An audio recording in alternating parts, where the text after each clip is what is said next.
यार किस्तों पे गाड़ी लेकर चलते, देख मेरी अच्छी खासी गड्डी का बेड़ा खर्च कर दिया तूने। क्या पैसा मुझे चाहिए, पैसे तो गड्डी का बेड़ा खर्च कर दिया। तो क्या बैठ किसकी गाड़ी है ये, किसकी गाड़ी लिए फिरता तू? तेरी शक्ल ही गिरा तो जैसी है, मालूम को इस तरह की बात ना करता तू। क्या किधर चल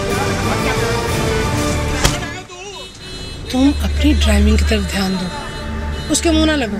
देख नहीं रहा, गुजारते ही चला जा रहा है अपने रिक्शे को, जैसे इसकी सवारी को मीटिंग पर पहुंचना है।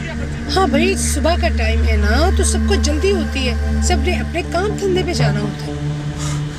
धंधा? मुझे तो लगता है धंधे से वापस लेके आ रहा है। अच्छा, अब गाड़ी तो स्टार्ट करो ना तुम। मैं थोड़ी और लेट हो गई तो वो ट्विंकल के बच्चे ने ना मेरी अपॉइंटमेंट किसी और को दे देनी है। किसी की जरूरत है कि आपको टाइम देकर किसी और को कुर्सी पे बिठा दे?